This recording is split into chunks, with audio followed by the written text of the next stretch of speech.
Good evening students. तो हम लोग लास्ट क्लास में करंट इलेक्ट्रिसिटी शुरू कर दिए थे और बहुत सारा बेसिक कॉन्सेप्ट्स हम लोग डिस्कस भी कर लिए थे। उसी डिस्कशन को हम लोग आगे बढ़ाते हैं। तो आज का डिस्कशन का मेन पॉइंट है ओमिक मटेरियल्स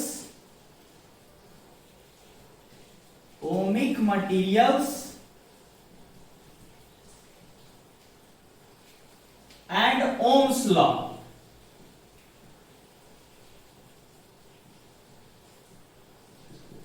ठीक है, किसको कहते हैं ओमिक मटेरियल्स और ओम्स लॉ होता क्या है, सब कुछ ध्यान से सुनेंगे। हम लोग लास्ट क्लास में क्या डिस्कस किए थे कि मान लीजिए ये कंडक्टर है, इनफैक्ट 3 डायमेंशनल होगा लेकिन हम लोग उसका बस साइड व्यू दिखा रहे हैं।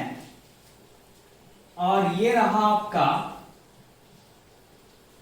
पॉजिटिवली चार्ज न्यूक्लियस,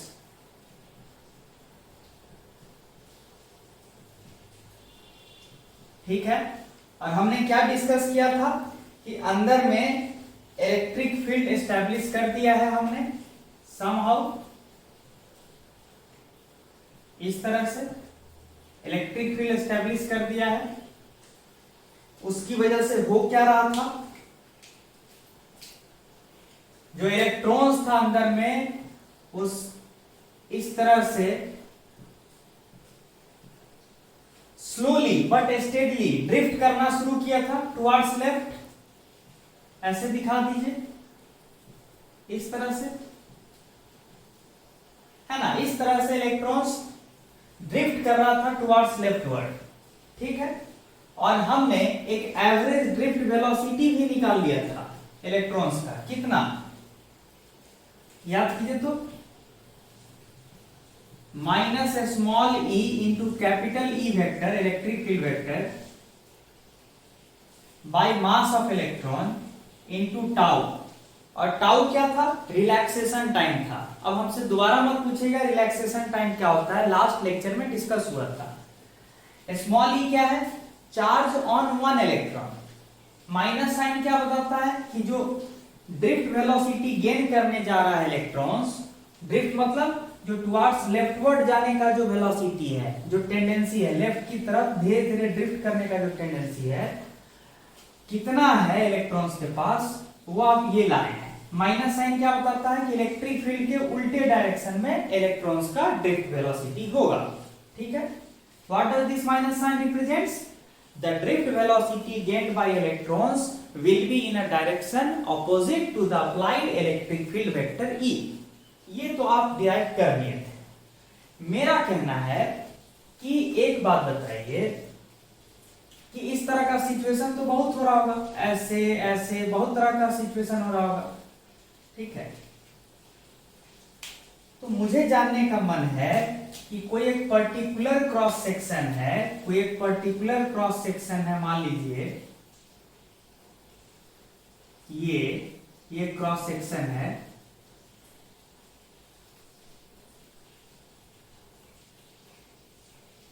ठीक है। इस क्रॉस सेक्शन से कितना करंट फ्लो कर रहा है। मान लीजिए क्रॉस सेक्शन का एरिया ए है, area of cross section A है। हमको जानने का मतलब है कि कितना करंट इस क्रॉस सेक्शन से फ्लो कर रहा है, ठीक है। कितना करंट फ्लो कर रहा है इस तरह से।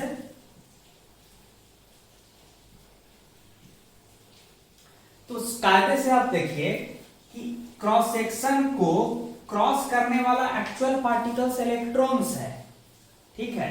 और अगर आपको डेरिवेशन याद हो कि किसी भी क्रॉस सेक्शन के थ्रू अगर करंट निकालना होता है तो निगेटिव चार्ज का डायरेक्शन को कंसीडर नहीं करके हम लोग क्या मानते हैं, पॉजिटिव चार्ज का डायरेक्शन को करंट का डायरेक्शन मानते हैं। तो अगर वास्तव में क्रॉस सेक्शन से निगेटिव चार्ज अगर जा रहा है, निगेटिव चार्ज जा रहा है, तो हम मानेंगे कि करंट का डायरेक्शन टुवर्ड्स लेफ्ट नहीं है बल्कि टुवर्ड्स राइट है। यही कन्वेंशन है, ठीक है।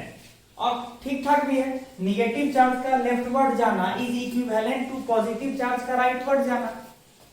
तो अब आप बताइए कि अगर एरिया क्रॉस सेक्शन S था और अगर चार्ज का density number of electrons per unit volume, number of electrons per unit volume अगर दिया हो स्मॉल n है, स्मॉल n, और एरिया क्रॉस सेक्शन S है और ड्रिफ्ट वेलोसिटी Vd है, तो आप याद कीजिए बाय डेफिनेशन ऑफ करंट, तो करंट थ्रू S, इस क्रॉस सेक्शन के थ्रू करंट का डेरिवेशन क्या होगा? करंट का डेरिवेशन लाए थे ना, ये n into charge on one charged particle, कितना है charge on one charge particle? तो E है, क्योंकि इलेक्ट्रॉन ही तो है जो चार्ज कैरी कर रहा था, उसके ऊपर चार्ज का मैग्नीट्यूड E होता है। तो करंट का एक्सप्रेशन क्या था? n into small e into s into जिस वेलोसिटी से चार्ज पार्टिकल एरिया को क्रॉस कर रहा है, तो Vd that is drift velocity of electrons, ये हो गया current I through a given cross sectional area S। ये चीज, ये वाला जो रेड एरिया है ना, उसी के लिए यहां पे हम बनाए हैं, ठीक है, ये बात समझिएगा। तो इसी चीज का एनालिसिस हम यहां करते हैं कि on an average electrons drift कर रहा है towards right with Vd velocity, तो उसकी वजह से इस गिवन क्रॉस सेक्शन के थ्रू करंट कितना होगा? तो करंट का एक्सप्रेशन हम लोग पहले ही डिराइव किए थे, उस एक्सप्रेशन का इस्तेमाल यहां पे कर दिए, तो करंट मुझे पता चल गया। तो करंट का एक्सप्रेशन क्या हो गया? In terms of number of electrons per unit volume n, charge on one electron E, area of cross section S, आप A भी लिख सकते थे, इनटू Vd, ठीक है। बस करंट का डायरेक्शन टुवर्ड्स लेफ्ट नहीं मान के टुवर्ड्स राइट मानेंगे। अच्छा, जब करंट का एक्सप्रेशन डिराइव किए थे तो उस समय number of charge particles per unit volume को कैपिटल N से रिप्रेजेंट किए थे, यहां पे हम स्मॉल n बोल रहे हैं, बस इतना ही। तो ये लिख लीजिए यहां पे, ये करंट का एक्सप्रेशन है, और ऑफ कोर्स टुवर्ड्स लेफ्ट नहीं मान के टुवर्ड्स राइट मानेंगे। इतना हो गया। अब आगे बढ़ते हैं, किस चीज पे बढ़ते हैं कि आफ्टर ऑल ओमिक मटेरियल्स किसको कहते हैं? तो ध्यान देते हैं,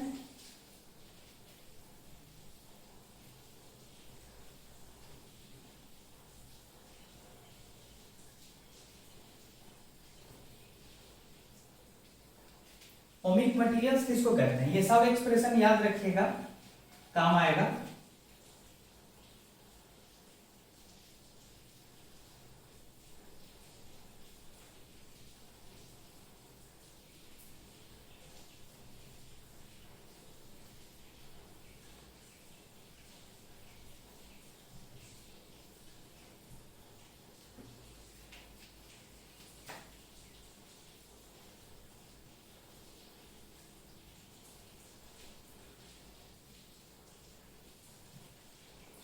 तो आगे से हम अज्यूम करेंगे कि positively charge particles in the direction of electric field जा रहा है, और पॉजिटिव चार्ज के ऊपर मैग्नीट्यूड ऑफ चार्ज कितना है? उतना ही जितना इलेक्ट्रॉन के ऊपर चार्ज था, पॉजिटिव में ले लेंगे ताकि मेरा कैलकुलेशन आसान हो। एक्चुअल में इलेक्ट्रॉन्स पीछे जा रहा है, लेकिन करंट के लिए हम लोग क्या बोलेंगे कि माइनस साइन के बदले प्लस साइन इधर जा रहा है। तो लेटर से इलेक्ट्रॉन्स इस तरह से ड्रिफ्ट कर रहा है, इस तरह से ड्रिफ्ट कर रहा है, ठीक है, इस तरह से ड्रिफ्ट कर रहा है इलेक्ट्रॉन्स, ठीक, इलेक्ट्रॉन्स नहीं ड्रिफ्ट कर रहा है, सॉरी, इलेक्ट्रॉन्स तो पीछे की ओर ड्रिफ्ट कर रहा है, उसका जो इमेजिनरी पॉजिटिव काउंटर पार्ट है, जिसके सेंस में हम करंट लेंगे, तो इलेक्ट्रॉन्स पीछे जा रहा है, उसके बदले हम मानेंगे कि पॉजिटिव चार्ज आगे जा रहा है, ठीक है, ऐसे जा रहा है। तो कुछ मटेरियल्स ऐसे होते हैं दुनिया में कि जहां पे करंट डेंसिटी जो होता है, करंट डेंसिटी जिसका सिंबल है J, वेक्टर J, तो कुछ दुनिया में ऐसे मटेरियल्स होते हैं जहां पे आप इलेक्ट्रिक फील्ड E अप्लाई कीजिएगा ना, तो पाया जाता है कि जो कोई भी क्रॉस सेक्शन होता है, कोई भी क्रॉस सेक्शन जो होता है, ठीक है, कोई भी क्रॉस सेक्शन, उस क्रॉस सेक्शन के थ्रू उस क्रॉस सेक्शन के थ्रू जो करंट होता है वो करंट जो है in fact proportional to electric field होता है। और अगर और कायदे से बोले तो दुनिया में कुछ ऐसे मटेरियल्स होते हैं, कंडक्टिंग मटेरियल्स, जहां पे पाया जाता है कि current per unit area, that is current density, is directly proportional to the strength of the electric field applied within the conductor.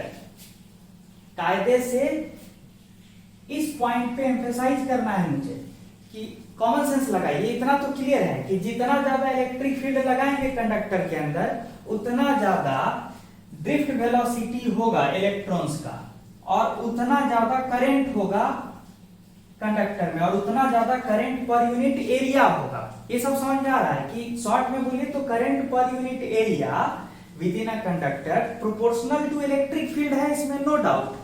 लेकिन दुनिया में बहुत सारे ऐसे मटेरियल्स होते हैं जहां पे current density directly proportional to electric field होता है। ये इंपॉर्टेंट है, very very important. Directly word हम यूज कर रहे हैं। There are some materials, there are some conducting materials,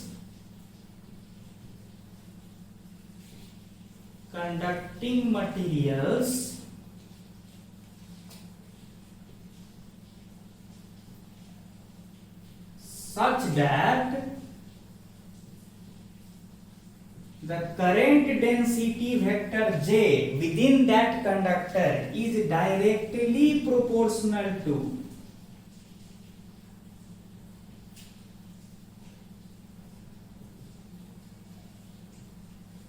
electric field E applied within the conductor, या फिर अप्लाइड नहीं बोल के existing with in the conductor, ये भी बोल सकते हैं। तो मतलब वही चीज ये हुआ। तो इस लिहाज से तो हम ये लिख सकते हैं कि इसका मतलब current density vector is equal to some constant of proportionality into electric field vector E. Proportionality constant लगा दिए, ये समझ में आ रहा है। जो भी कंडक्टिंग मटेरियल्स में ये चीज होता है, मतलब क्या होता है, current density vector directly proportional to electric field होता है, वैसे कंडक्टिंग मटेरियल्स को ही ओमिक मटेरियल्स बोलते हैं। ठीक है, ohmic materials are those conducting materials where current density vector is directly proportional to electric field within the conductor। ये important है, मतलब एक्चुअल में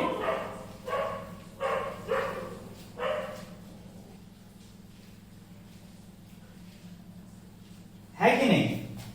तो हमने कहा कि जो भी दुनिया में मटेरियल, कंडक्टिंग मटेरियल इस तरह के रिलेशन को फॉलो करेगा उसको ओमिक मटेरियल्स बोलते हैं। और इसी रिलेशन को एक्चुअल में क्या बोलते हैं हम लोग, ओम्स लॉ। अब आपके मन में ये आएगा कि सर आज तक तो हम ओम्स लॉ ये पढ़े थे कि वोल्टेज V बराबर करंट I इंटू रेजिस्टेंस। आज आप बोल रहे हैं कि एक्चुअल में इस रिलेशन को ओम्स लॉ कहते हैं।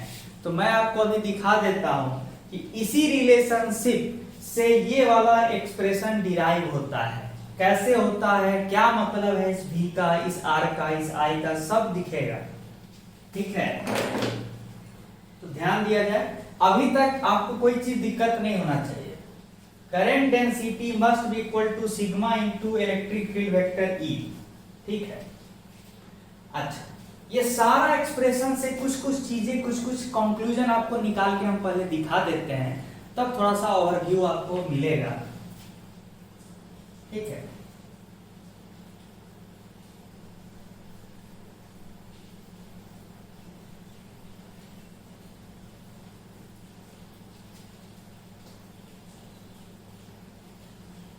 जैसे एक चीज आपके मन में आया होगा कि सर वो जो सिग्मा कांस्टेंट ऑफ प्रोपोर्शनलिटी है उसके बारे में थोड़ा फिजिकली बताएंगे कि वो क्या बता रहा है, उसका फिजिकल इंपॉर्टेंस क्या है। तो ध्यान दीजिए, जे जो है करंट डेंसिटी बराबर सिग्मा इंटू ई।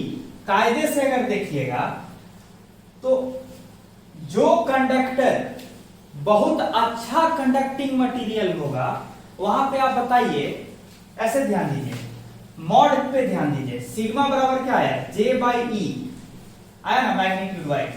तो आप बताइए कि अगर कोई ऐसा कंडक्टर है जहां बहुत कम इलेक्ट्रिक फील्ड ई भी लगा दें तब भी अच्छा खासा करंट फ्लो कर जाए, उस केस में क्या कहेंगे कि मटेरियल बहुत अच्छा कंडक्टर है। आई रिपीट कि अगर मटेरियल बहुत अच्छा कंडक्टर होगा तो आप बहुत कम इलेक्ट्रिक फील्ड ई भी लगाइएगा तो अच्छा खासा करंट डेवलप होगा। इसका मतलब अगर ऐसा कोई मटेरियल है कि जहां कम इलेक्ट्रिक फील्ड में ज्यादा करंट डेंसिटी डेवलप हो रहा है तो इसका मतलब है वो बहुत अच्छा कंडक्टर है। तो आप ध्यान दीजिए, यही वजह है कि इस कांस्टेंट को कंडक्टिविटी बोलते हैं। कंडक्टिविटी, कंडक्टिविटी मतलब जो इंडिकेट करता है कि कितना अच्छा या बुरा कंडक्टर है कोई मटेरियल। तो अगर J by electric field E का मैग्नीट्यूड बहुत हाई है, इसका मतलब है कि बहुत कम इलेक्ट्रिक फील्ड में भी बहुत अच्छा खासा करंट डेंसिटी डेवलप हो रहा है। इसका मतलब अच्छा कंडक्टर है, सिग्मा हाई है, होगा ही। कम ई पे जे ज्यादा है तो भाई of course J by E का वैल्यू बहुत ज्यादा होगा, और जे बाई ई ही तो सिग्मा है, यानी इसीलिए जे बाई ई रेशियो को हम लोग क्या बोलते हैं, कंडक्टिविटी। ठीक है, अच्छा तो 1 बाई सिग्मा को क्या बोलते हैं, इसको एक सिंबल भी दिए हैं रो, और इसको बोलते हैं रेजिस्टिविटी। और ये एकदम लॉजिकल है, कोई मटेरियल का कंडक्टिविटी बहुत हाई है तो उसका रेजिस्टिविटी, करंट को अवरोध करने का पावर बहुत कम होगा। अगर कोई बहुत अच्छा कंडक्टर है तो उसका सिग्मा बहुत हाई है तो 1 बाई सिग्मा बहुत कम होगा, यानी उसका रेजिस्टिविटी, रेजिस्ट करने का, किसको रेजिस्ट करने का, चार्जेस के मोशन को रेजिस्ट करने का टेंडेंसी कम होगा। किसी का कंडक्टिविटी बहुत कम है, इसका मतलब 1 बाई सिग्मा बहुत ज्यादा होगा, यानी रेजिस्टिविटी बहुत ज्यादा होगा, मतलब चार्ज के मोशन को अवरोध करने का, रोकने का, इंपीड करने का टेंडेंसी बहुत हाई होगा उस कंडक्टर में। तो 1 बाई सिग्मा को इसलिए रेजिस्टिविटी कहते हैं, और सिंबल क्या है, रो। ये चीज ध्यान में आ गया, कुछ कुछ बातें क्लियर कर रहे हैं धीरे धीरे, और कुछ नहीं। अब आगे बढ़ते हैं।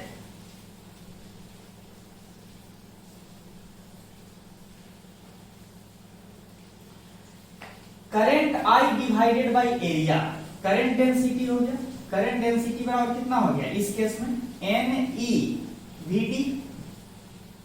अगर वेक्टर फॉर्म में लिखेगा तो VD वेक्टर, ऐसे करंट डेंसिटी, ठीक है।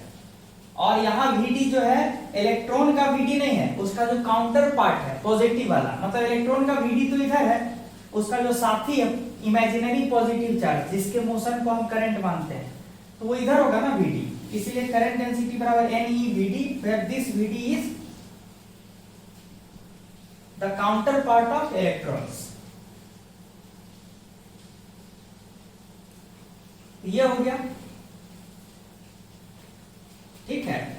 या फिर कंफ्यूजन से बचने के लिए अगर ये VD वेक्टर है, ठीक है, तो करंट डेंसिटी के लिए इस VD वेक्टर में क्या लगाते हैं, ये VD वेक्टर तो पीछे है ना, हमको चाहिए आगे वाला, तो उस केस के लिए इस VD वेक्टर में क्या लगा दें, माइनस, तो भी काम चल जाएगा, आपकी मर्जी।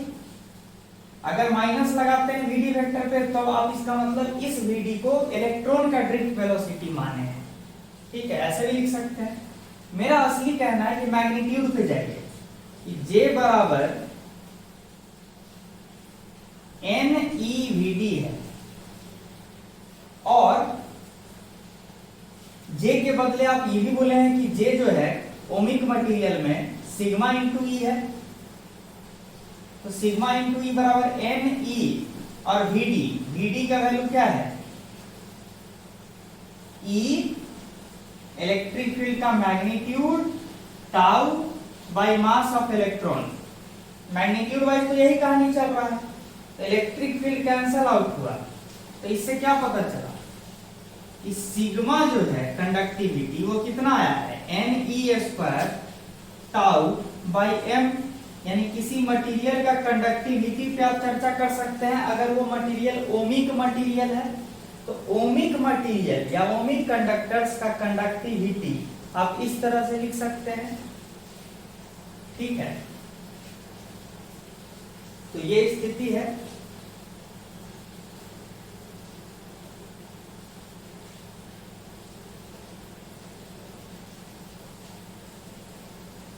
और आगे बढ़ते हैं, आगे बढ़ा जाए।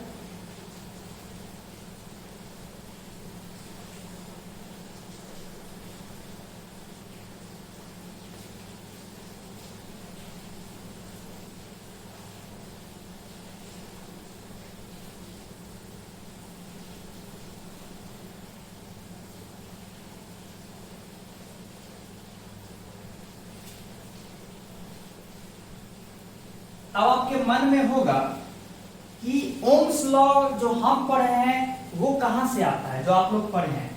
तो लेटर से जो जनरल एक वायर का शेप होता है उसी को लेके समझते हैं। एक वायर का शेप कैसा होता है, सिलिंड्रिकल टाइप का, उसी को थोड़ा मैग्नीफाई करके बताए हैं।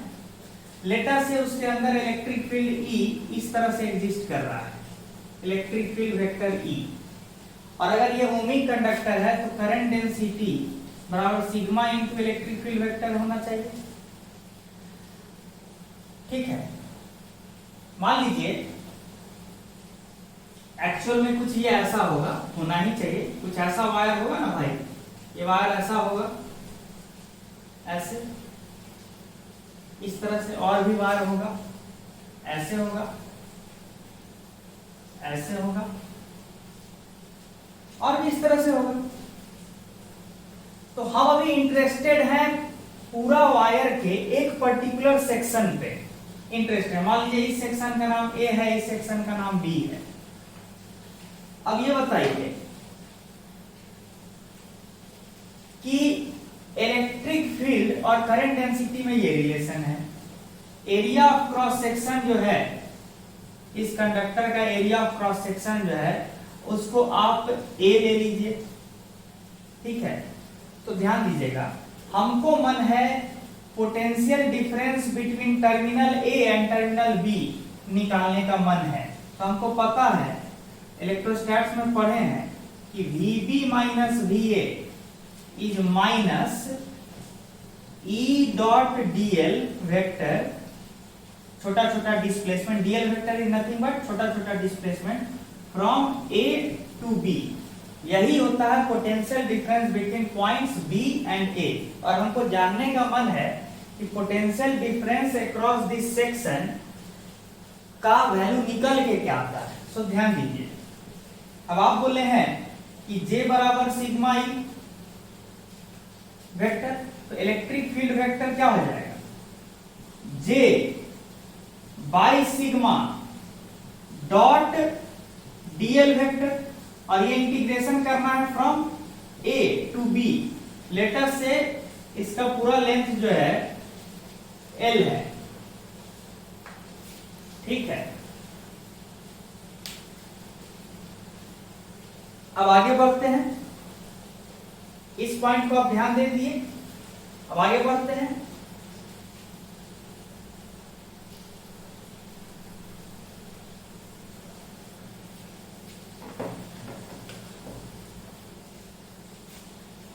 कि VB माइनस VA बराबर माइनस J बाई सिग्मा। तो हम ऐसे लिख सकते हैं rho J dot dl from A to B।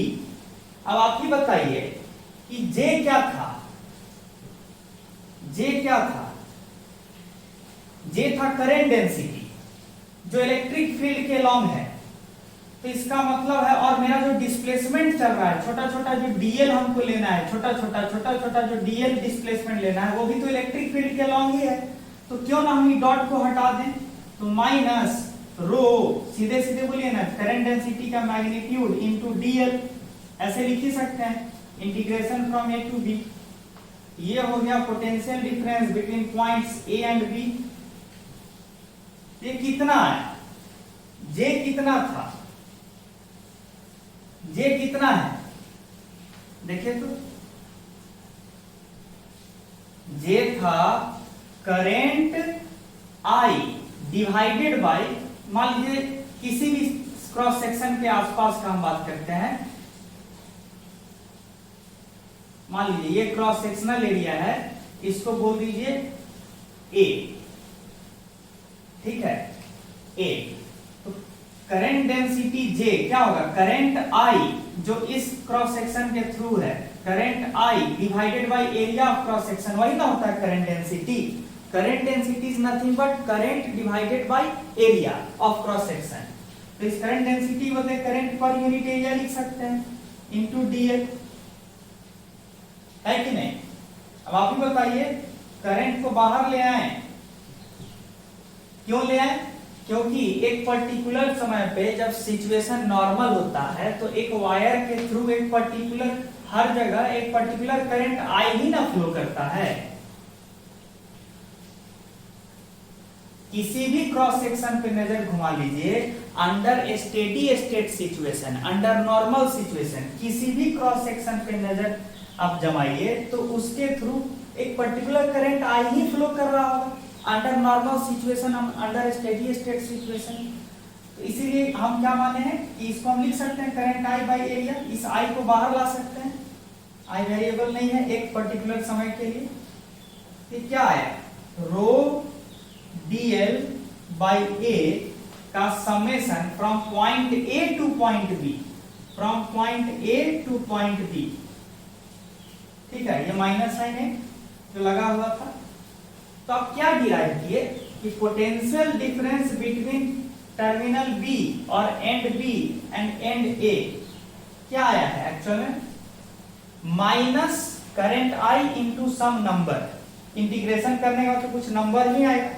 ये माइनस का मतलब क्या हुआ कि पक्का पोटेंशियल ऑफ टर्मिनल B कम है और पोटेंशियल ऑफ टर्मिनल A ज्यादा है, मतलब A जो है एंड A जो है हायर पोटेंशियल पे है, यानी ऐसे बोलिए टर्मिनल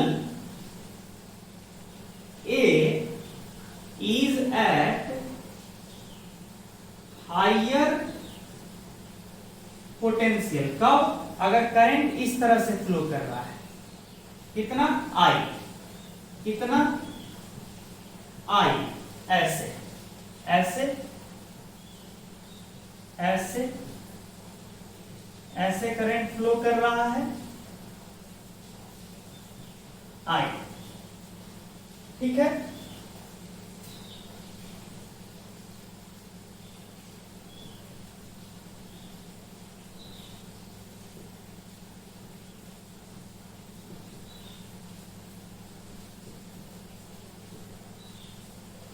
ये बात कहां से आया, ये बात यहां डेरिवेशन से आया। अब अच्छा इसको हम ऐसे भी लिख सकते हैं, VA माइनस VB बराबर I rho dl by area of cross section from terminal A to terminal B। ये माइनस साइन को इधर ले आए तो ऐसे लिख सकते हैं, मतलब आपका कहानी क्या आया, ये एक्सप्रेशन काम का आया ना, ये VA माइनस VB बराबर current I into some number. ध्यान दीजिए, आप जो नॉर्मल जो ओम्स लॉ पढ़े हैं ना, आप उसी डेरिवेशन की तरफ गए हैं, लेकिन कहां से यूज किए हैं, जे बराबर सिग्मा ई से ही ना आगे बढ़े हैं, ठीक है। इस एक्सप्रेशन को ध्यान रखिएगा। अब आगे बढ़ते हैं,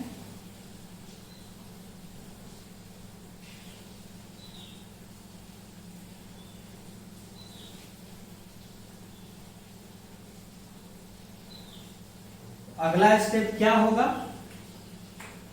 आप अभी निकाले कि VA minus VB potential difference between terminal A and terminal B of a particular section of conductor कितना आया है, current I into rho dl by area of cross section A, और कहां से कहां तक इंटीग्रेट करना है, टर्मिनल A से टर्मिनल B। ध्यान दीजिए VA माइनस VB क्या है, potential difference between the end points A and B, potential difference. इसको आप ऐसे लिख सकते हैं डेल्टा V, या सिंपली V बराबर I, और इस क्वांटिटी को, ये जो इंटीग्रेशन है इसको हम लोग R बोलते हैं, रेजिस्टेंस क्यों बोलते हैं सभी समझ में आएगा। लेकिन सबसे पहले अब आप समझिए कि आप जिस नॉर्मल तरीके से नॉर्मल सेंस में ओम्स लॉ पढ़ते हैं इसी को आप लोग ओम्स लॉ बोलते हैं, इसी को बोलते हैं ना ओम्स लॉ। लेकिन ये एक्चुअल में आया कहां से है, ये तो यहां से आया है ना, इस रिलेशन से आया है ना। इसीलिए कुछ लोग इस रिलेशन को ही ओम्स लॉ बोल देते हैं और कुछ लोग इस रिलेशन को ओम्स लॉ बोलते हैं। ये रिलेशन क्या बोलता है कि potential difference between the end points of a particular conductor या फिर of a particular section of conductor is equal to current I through the conductor multiplied by a number R, जिसको हम लोग रेजिस्टेंस कहते हैं। इसको क्या बोलते हैं, रेजिस्टेंस। अब अगला सवाल होता है कि इसको रेजिस्टेंस क्यों कहते हैं, मतलब ये जो क्वांटिटी है इंटीग्रेशन के अंदर इसको रेजिस्टेंस क्यों कहते हैं। तो कॉमन सेंस ध्यान दीजिए,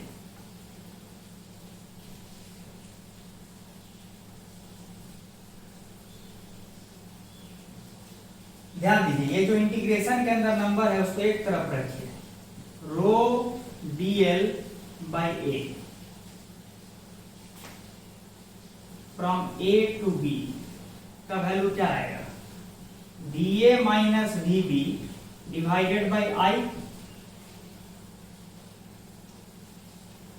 या फिर उससे भी अच्छा करंट I का एक्सप्रेशन एक तरफ लिखे रहिए और इसको ऐसे कर लीजिए, फ्रॉम A टू B। अब ध्यान दीजिए ये जो इंटीग्रेशन के अंदर क्वांटिटी है ये पूरा इंटीग्रेशन होके अगर कुछ वैल्यू आता है और एक पोटेंशियल डिफरेंस है अप्लाइड अक्रॉस कंडक्टर, तो मान लीजिए एक पर्टिकुलर पोटेंशियल डिफरेंस हम कंडक्टर के अक्रॉस लगा दिए, एक पर्टिकुलर पोटेंशियल डिफरेंस इस कंडक्टर के अक्रॉस लगा दिए और उसके रिजल्ट स्वरूप, उसके फल स्वरूप हमको करंट मिला।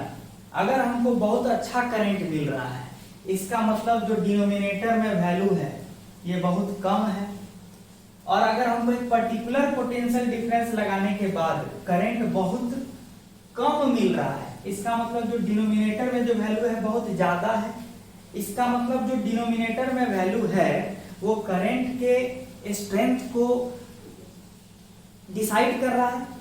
तो मतलब ये ज्यादा तो ये कम, ये कम तो ये ज्यादा, इसका मतलब ये किस चीज का इंडिकेटर है, रेजिस्टेंस का।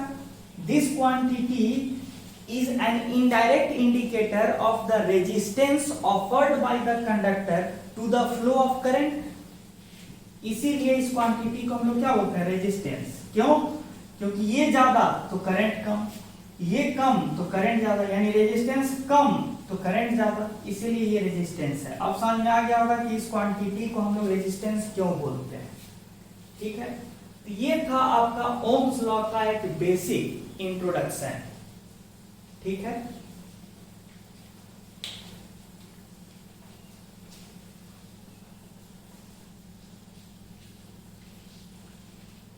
अब हम लोग थोड़ा सा डिस्कशन को आगे बढ़ाते हैं। मान लीजिए हमारे पास एक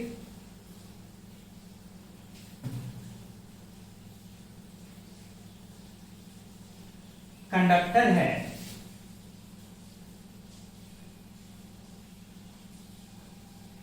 इस तरह से एकदम रियल सिचुएशन ले रहे हैं, ये कंडक्टर है,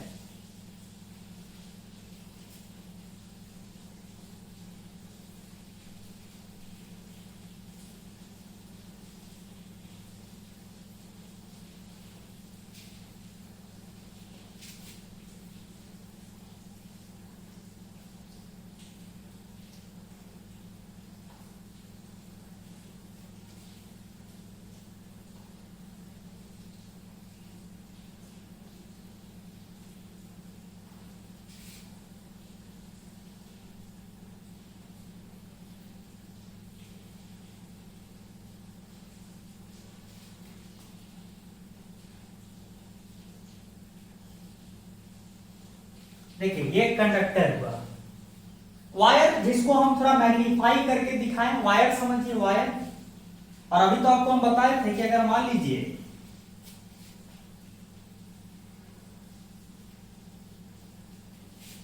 कि हम चाहते हैं कि इस वायर के थ्रू करंट फ्लो करे इस तरह से, इस तरह से, इस तरह से, इस तरह से। हम चाहते हैं कि इस वायर के थ्रू करंट फ्लो करे, ठीक है।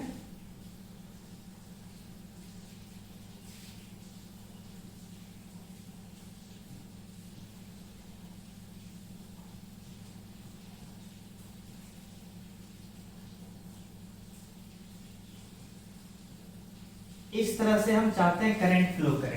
तो ऐसा करवाने के लिए याद कीजिए, अभी अभी हम पढ़े हैं कि अगर हम चाहते हैं कि इस वायर के थ्रू करंट फ्लो करे तो हमको अंदर में इलेक्ट्रिक फील्ड डेवलप करना होगा, और इलेक्ट्रिक फील्ड अगर डेवलप है तो हमको टर्मिनल्स ऑफ द कंडक्टर के क्रॉस, इसको थोड़ा सा ओपन कर दीजिए ना, ये जो टेढ़ा सा इसको खोल के ऐसे कर दीजिए और इसको खोल के ऐसे कर दीजिए तो आपको सीधा वायर फील होगा। तो हम कह रहे हैं कि अगर सही में ऐसा करंट चाहिए तो टर्मिनल्स ऑफ द कंडक्टर के क्रॉस हमको पोटेंशियल डिफरेंस अप्लाई करना होगा। याद है अभी प्रूफ किए थे, VA माइनस VB इस दोनों के बीच, इस दोनों टर्मिनल के बीच पोटेंशियल डिफरेंस आना चाहिए कितना, करंट I गुने इस वायर का रेजिस्टेंस। कैसे मेजर करेंगे इस वायर का रेजिस्टेंस, A से लेके इस तरह से ऐसे करते हुए चलना है, R और B तक जाना है, और क्या करना है, रो छोटा छोटा टुकड़ा DL, कौन सा DL है, ये DL, rho DL by area of cross section A, area of cross section A, ये वाला area of cross section, rho DL by A को इंटीग्रेट करते चले जाना है इस सेक्शन के क्रॉस, यहां A से लेके B तक, तो वो हमको R दे देगा। और हम जानते हैं कि VA माइनस VB बराबर करंट I इंटू R होता है। तो शॉर्ट में बोलिए, अगर हमको करंट चाहिए इस वायर में तो हमको इस दोनों एंड के क्रॉस पोटेंशियल डिफरेंस अप्लाई करना होगा। और रियल लाइफ में कैसे अप्लाई करते हैं, with the help of a battery, ठीक है, आते हैं with the help of a battery.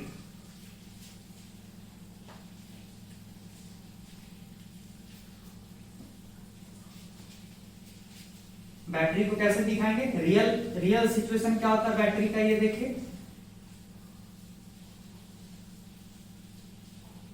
Battery जो होता है उसकी मदद से पोटेंशियल डिफरेंस तो क्रिएट करते हैं, लेकिन बैटरी के अंदर होता क्या, ऐसा क्या होता है, देखिए बैटरी के अंदर एक हायर टर्मिनल होता है, हायर टर्मिनल, और एक लोअर टर्मिनल होता है। मतलब हायर वोल्टेज वाला एक टर्मिनल होता है, एक लोअर वोल्टेज वाला। हायर टर्मिनल वाला वोल्टेज के, हायर टर्मिनल वाला जो होता है एंड बैटरी का, उसके अंदर में पॉजिटिवली चार्ज्ड आयंस जो होते हैं इस तरह से होते हैं और निगेटिवली चार्ज आयंस इस तरह से होते हैं। मतलब विद इन द शेल, इसको शेल कह सकते हैं या बैटरी कह सकते हैं। नॉर्मल लाइफ में लोग इसी सेल को बैटरी बोल देते हैं। तो हम कह रहे हैं कि within the shell there is separation of positive ions and negative ions, ठीक है, as a result of which terminal A and terminal B के बीच में क्या है, पोटेंशियल डिफरेंस मेंटेन है, होना ही चाहिए। क्यों होना चाहिए भाई, अंदर में ये पॉजिटिव और नेगेटिव चार्ज इस तरह से सेपरेटेड हैं। अब क्यों सेपरेटेड है इस पे भी आएंगे, लेकिन अभी सेपरेटेड है तो अंदर में इलेक्ट्रिक फील्ड कैसा होगा, प्लस से माइनस की तरफ, प्लस से माइनस की तरफ। तो हायर इलेक्ट्रिक फील्ड के उल्टे डायरेक्शन में जब आप जाते हैं तो पोटेंशियल बढ़ता है। इसका मतलब B की तुलना में A का पोटेंशियल हाई होगा, इसीलिए इसको हायर टर्मिनल बोले हैं, इसको लोअर टर्मिनल बोले हैं, ठीक है। अब मुद्दे पे आते हैं, इसका मतलब आप बैटरी की मदद से, शेल की मदद से आप कंडक्टर के दोनों एंड्स के क्रॉस पोटेंशियल डिफरेंस क्रिएट कर दिए। क्यों, क्योंकि बैटरी के अंदर इस तरह से पोटेंशियल डिफरेंस क्रिएटेड है, तो आप इनडायरेक्टली बैटरी की मदद से कंडक्टर के क्रॉस पोटेंशियल डिफरेंस मेंटेन कर दिए। और ये मेंटेन कर दिए और कंडक्टर का R आप निकाले हैं तो करंट मिल जाएगा, करंट थ्रू कंडक्टर, हाँ कि ना, ठीक है। तो मतलब करंट डेवलप कर लिए कंडक्टर के अंदर, करंट I डेवलप कर लिए, हम ये बोल रहे हैं। अच्छा, अगला मुद्दा ये आता है कि शेल के अंदर जो शेल है उसके अंदर ये प्लस चार्जेस और माइनस चार्जेस का सेपरेशन करवाया कैसे जाता है, तो बहुत डिटेल में जाने की जरूरत नहीं है। अंदर में ये जो सेपरेशन ऑफ चार्ज होता है within cell, separation of charges within cell जो होता है is done via chemical reactions. अंदर में केमिकल रिएक्शन होता रहता है, ठीक है, इलेक्ट्रोकेमिस्ट्री का पार्ट है ये, लेकिन हल्का सा हिंट दे रहे हैं कि अंदर में केमिकल रिएक्शन होता रहता है इस तरह से कि पॉजिटिव आयंस इधर सेपरेट हो जाते हैं और निगेटिव आयंस इधर सेपरेट हो जाते हैं, ठीक है, वाया केमिकल रिएक्शंस। और जैसे ही इस तरह से चार्जेस सेपरेट हुए तो इलेक्ट्रिक फील्ड डेवलप हो गया, और इलेक्ट्रिक फील्ड जैसे ही डेवलप हुआ तो पोटेंशियल डिफरेंस डेवलप हो गया। तो एक पर्टिकुलर पोटेंशियल डिफरेंस वाला बैटरी हम इस तरह से डेवलप कर सकते हैं, ठीक है, ठीक है। अच्छा, अब थोड़ा सा और एक दो पॉइंट इसमें बता देते हैं सेल के बारे में, ध्यान दीजिएगा।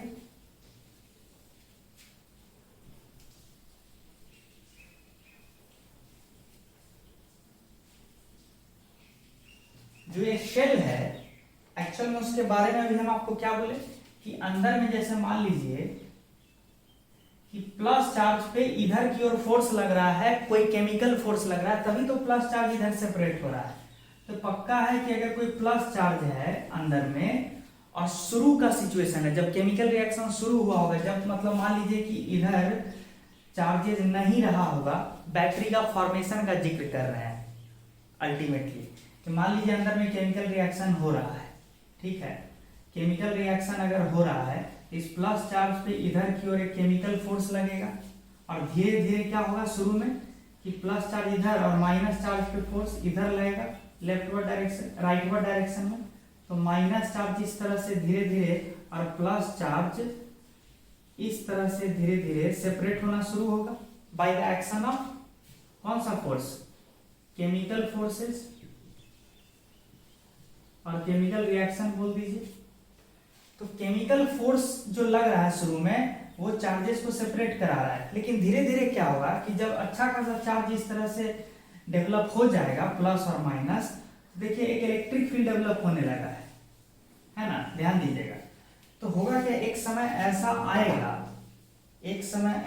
आएगा कि केमिकल फोर्स जो प्लस चार्ज पे इधर फोर्स लगाना चाह रहा है वो, और ये जो प्लस चार्जेस जो ऑलरेडी है वो जो फोर्स ऑफ रिपल्सन लगाना चाह रहा है वो दोनों बैलेंस हो जाएगा। मतलब फोर्स ड्यू टू केमिकल और ये क्या हो गया, force due to electrostatic repulsion. एक वक्त आएगा जब ये दोनों फोर्सेस बैलेंस हो जाएंगे और कोई भी चार्ज जो है ना इधर सेपरेट हो जा पाएगा ना इधर जा पाएगा। मतलब इक्विलिब्रियम पोजीशन में, इक्विलिब्रियम स्टेट में एक समय ऐसा आएगा कि सर्टेन पॉजिटिव चार्ज इधर सेपरेट हो जाएगा, सर्टेन नेगेटिव चार्ज इधर सेपरेट हो जाएगा और उसके बाद फर्दर सेपरेशन ऑफ चार्ज नहीं होगा अंडर इक्विलिब्रियम कंडीशन। ये समझ में आया? यही होता है एक बैटरी के अंदर, एक शेल के अंदर, कि एक इक्विलिब्रियम कंडीशन में सर्टेन नंबर ऑफ पॉजिटिव और नेगेटिव चार्जेस सेपरेटेड रहते हैं और एज अ रिजल्ट बैटरी के अंदर एक पर्टिकुलर पोटेंशियल डिफरेंस मेंटेन रहता है, जिसको आप इस तरह का जो पोटेंशियल डिफरेंस डेवलप हुआ है अंदर में उसको आप वोल्टेज डिफरेंस बोल सकते हैं। जो भी बोलने का मन है, सिंपल लफ्ज में बोलिए। कुछ लोग बैटरी का वोल्टेज बोल देते हैं, हालांकि बोलना नहीं चाहिए, लेकिन आम लैंग्वेज में कुछ लोग इस पोटेंशियल डिफरेंस को बैटरी का वोल्टेज बोल देते हैं। ठीक है, बोलना नहीं चाहिए, ये भी हम बोल दे, बोलना नहीं चाहिए, लेकिन potential difference across the terminals of the battery को हम डेल्टा भी बोल रहे हैं। ठीक है, ये सारी चीजें तो समझ में आया। एक इंपॉर्टेंट टर्म जो आता है उसको कहते हैं EMF of the cell, EMF of the cell, जिसको हम लोग इस तरह से रिप्रेजेंट करते हैं। तो ये है क्या, बेसिकली क्या है, तो इस पे बढ़ते हैं, आगे चर्चा करते हैं, है क्या।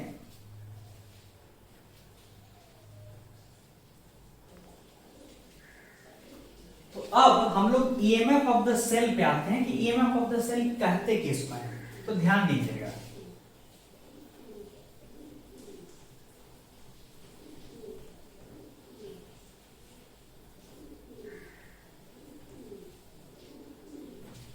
ध्यान दीजिएगा।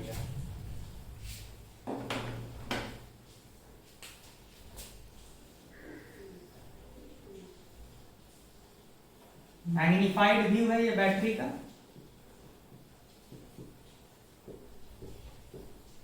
ठीक है। ईएमएफ ऑफ द सेल का डेफिनेशन सुनिएगा, work done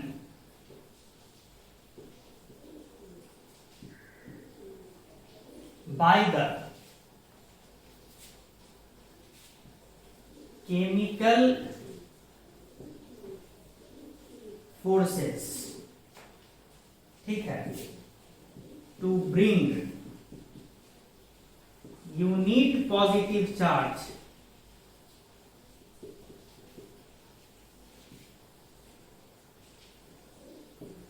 from negative terminal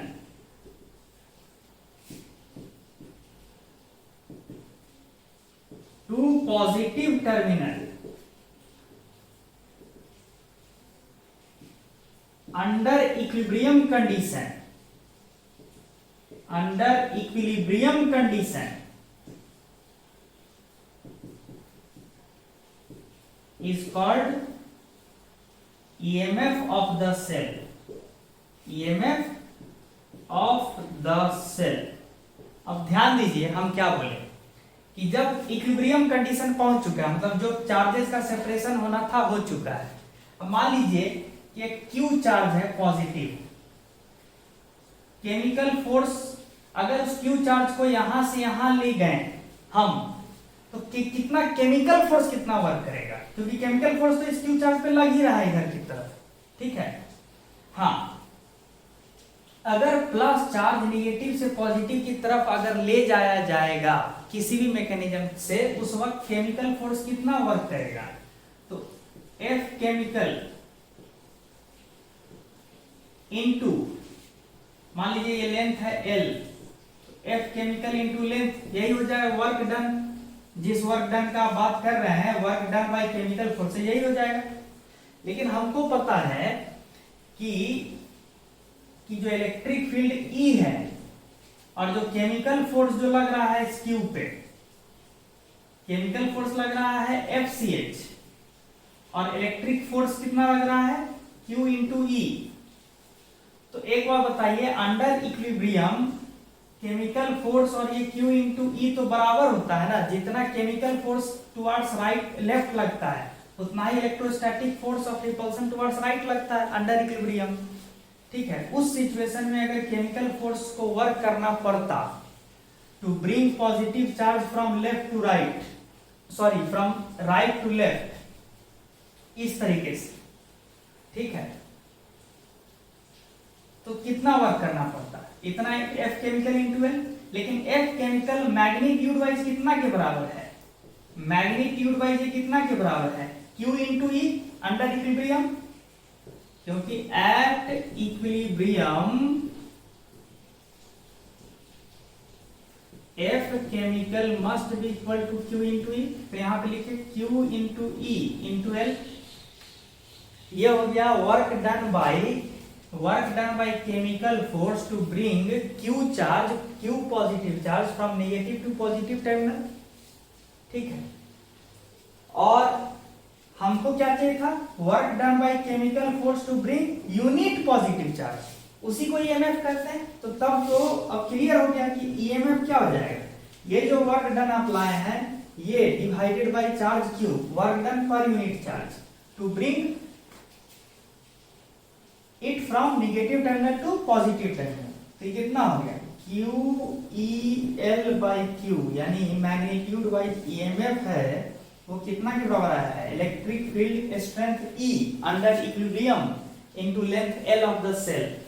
तो ये ये जो ईएमएफ है कायदे से किसके मैग्नीट्यूड के बराबर आ गया है, potential difference across the terminals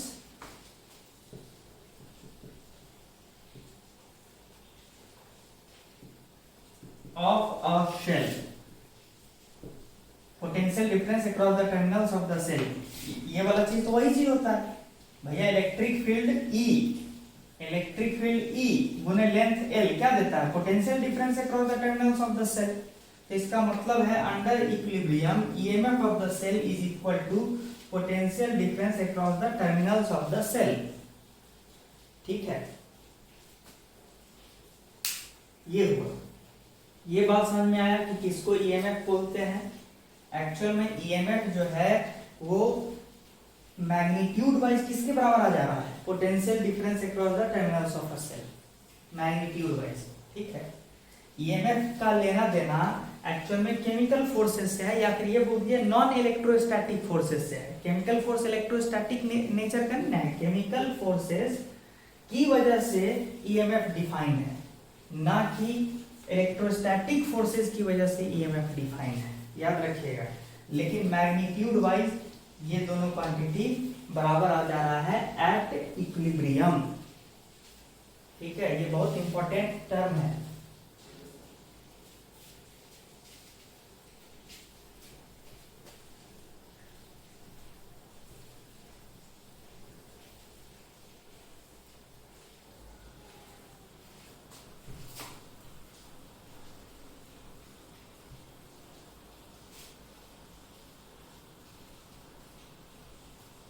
तो देखिए ये जो सारा सिचुएशन है इसको आप शॉर्ट में आप इस तरह से भी दिखा सकते थे, देखिएगा ध्यान से।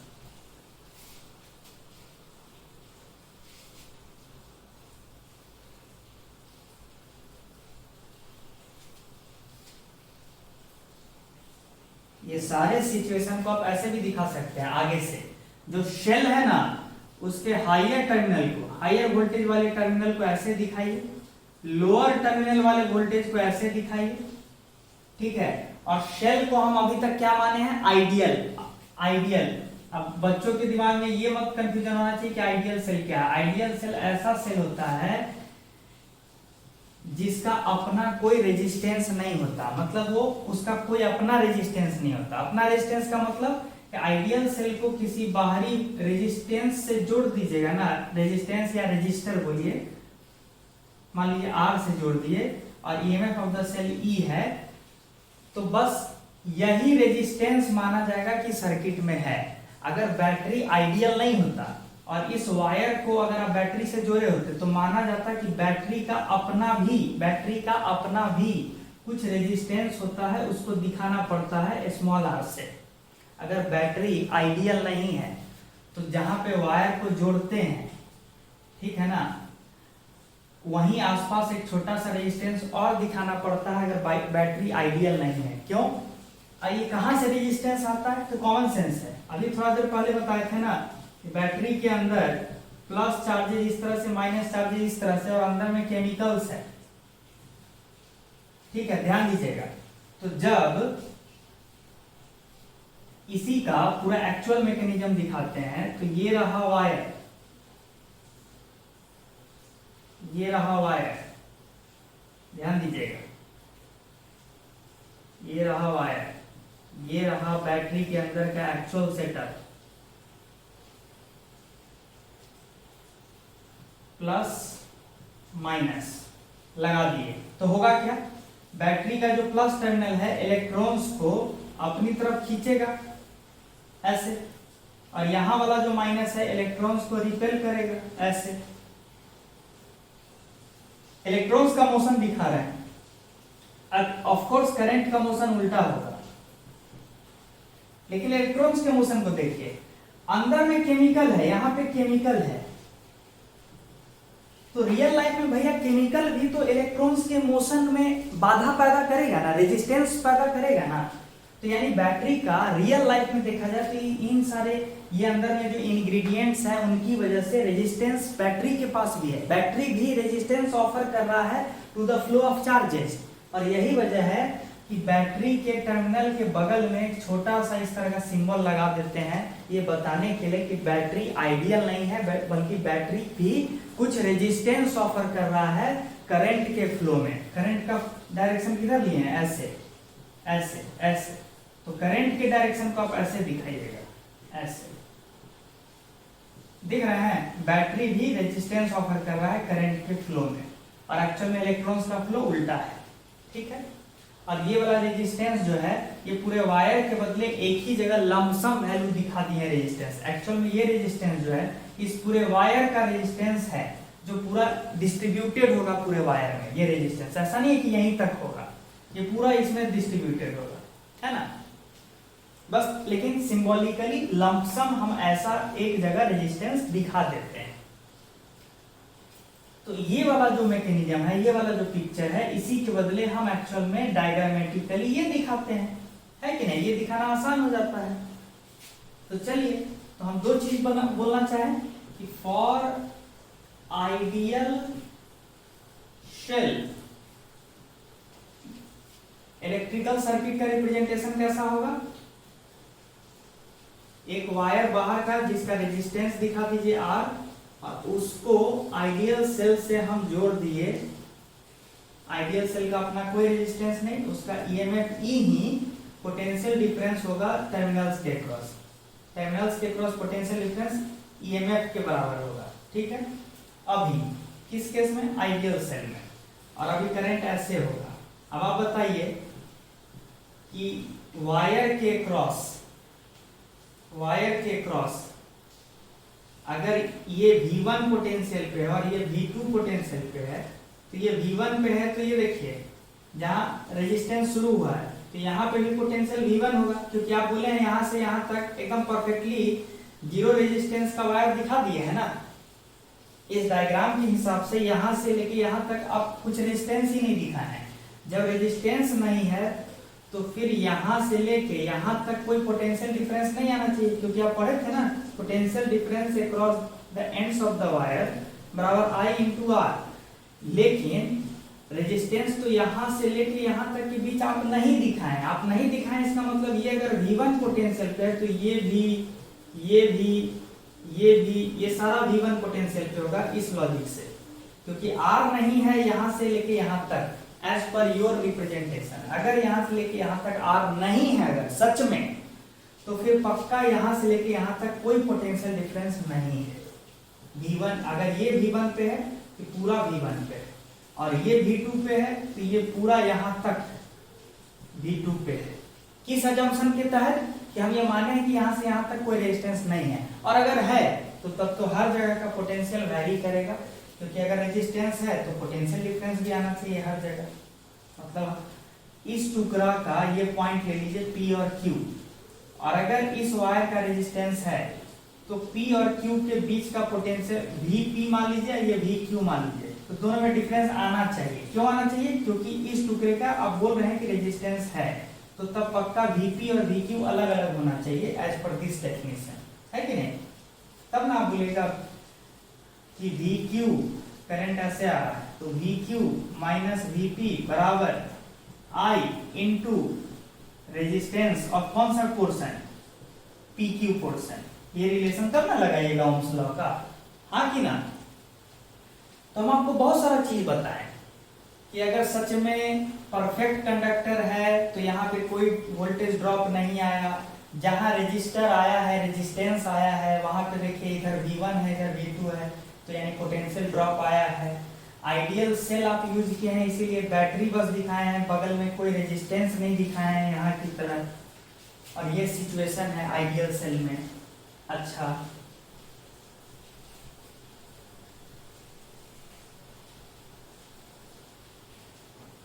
और ध्यान दीजिए क्या क्या हम बोलना चाह रहे हैं, ये सब आपके काम का चीज है। कि मान लीजिए ये रेजिस्टेंस R है और ये EMF of the cell E है, तो तब तो आपको हम सिखाए थे ना कि राउंड ट्रिप में जहां से चलेंगे और वहीं पे आ जाएंगे तो नेट वोल्टेज ड्रॉप क्या आना चाहिए, 0। भैया जहां से चले वहीं पे घूम के आ जाए तो net voltage drop, voltage difference क्या आना चाहिए, 0। तो देखिए हम पॉइंट 1 से चलते हैं और पॉइंट 2 पे जाते हैं तो कितना से पोटेंशियल डिफरेंस बढ़ेगा, आइडियल बैटरी में E से बढ़ेगा। यहां से यहां तक कुछ नहीं हुआ, ठीक है। जब हम पॉइंट 3 से पॉइंट 4 पे जाएंगे और करंट ऐसे फ्लो कर रहा है तो कितने से पोटेंशियल ड्रॉप होता है, रेजिस्टेंस के अलोंग कितने से पोटेंशियल ड्रॉप होता है, I इंटू आर से ड्रॉप होता है। यानी यहां से गए यहां पे तो E से बढ़ा, फिर यहां से यहां तक कुछ नहीं हुआ, 3 से 4 गए तो कितने से घटा।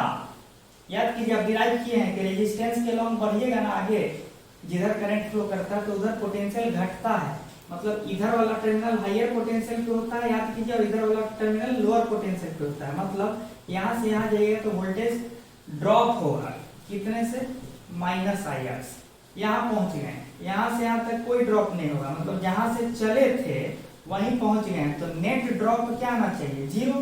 भैया यहीं से चले थे, यहां से यहां आए, फिर यहां से यहां आए, यहां से यहां, जहां से चले वहीं चले आए तो नेट पोटेंशियल ड्रॉप 0 आना चाहिए। यहां से आप करंट का वैल्यू क्या ले आए, सेल का EMF divided by resistance of the circuit, जो यहाँ पे रेजिस्टेंस मिला ये आया। ये तो हुआ फॉर आइडियल सेल। और अगर नॉन आइडियल सेल हो इसकी तरह तब कैसे रिप्रेजेंट कीजिएगा सिचुएशन,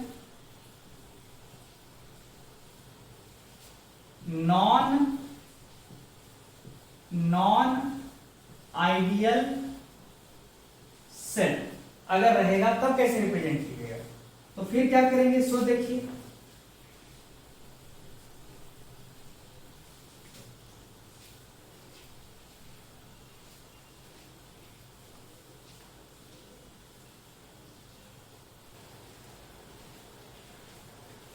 देखिए, फॉर नॉन आइडियल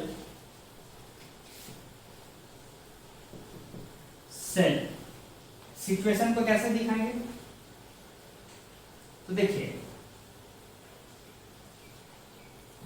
जैसे ये सेल हुआ एक्चुअल में, और यहां पे आप ये वायर बनाए थे, ऐसे बनाए थे ना, ऐसे, तो इसी का इक्विवेलेंट सर्किट कैसे बनेगा, और ये नॉन आइडियल सेल है, नॉन आइडियल सेल, इसी का इक्विवेलेंट सर्किट क्या बनेगा, तो ये जो वायर है, ये वाला जो वायर है, इस पूरे वायर का अपना एक रेजिस्टेंस होगा, उस रेजिस्टेंस को ऐसे दिखा दीजिए, दिखा दिए, और इस वायर को अब अटैच कर दिए किससे, वायर को अटैच कर दिए सेल के हायर वोल्टेज वाले टर्मिनल से। फिर ये सेल का सिंबल हो गया इतना के बदले, और साथ में सेल नॉन आइडियल है तो उसका अपना एक रेजिस्टेंस होगा जो हम डिस्कस किए हैं। और फिर ये वायर है, ये सेल का ईएमएफ हो गया, ये सेल का इंटरनल रेजिस्टेंस हो गया, स्मॉल आर बराबर इंटरनल रेजिस्टेंस, जो कि बैटरी ऑफर करेगा। आइडियल सिचुएशन तो है नहीं, internal resistance of the cell, ये हुआ बड़ा वाला रेजिस्टेंस जो इस पूरे वायर का रिप्रेजेंटेटिव है। तो तब क्या करेंगे, अब हमको करंट आई जानना है तो क्या करेंगे, यहां से यहां तक चलेंगे तो कितने से ईएमएफ बढ़ेगा, ई, कितने से वोल्टेज बढ़ेगा, ई, फिर यहां से यहां जाएंगे तो कितने से वोल्टेज घटेगा, IR, फिर यहां से यहां आएंगे, यहां से यहां आएंगे तो कितने से घटेगा, I स्मॉल आर, और जहां से चले थे वहीं पहुंच गए तो नेट ड्रॉप इन वोल्टेज क्या आना चाहिए, राउंड ट्रिप में 0। तो यहां से करंट क्या आ गया, करंट इन द सर्किट कितना आ गया, EMF of the cell divided by capital R plus small R. ये नॉन आइडियल सेल के केस में एक सिंपल सा सर्किट डिस्कस किया। अच्छा देखिए, करंट आई निकालना बहुत बड़ा चीज हम नहीं आपको सिखा रहे हैं, हम एक्चुअल में मैकेनिज्म बता रहे हैं कि हो क्या रहा है। ठीक है, कैसे हम सर्किट को रिप्रेजेंट करते हैं, एक्चुअल सर्किट को कैसे हम डायग्रामेटिकली रिप्रेजेंट करते हैं, ये सब बता रहे हैं। अच्छा, एक टर्म और होता है जो ध्यान दीजिएगा, potential difference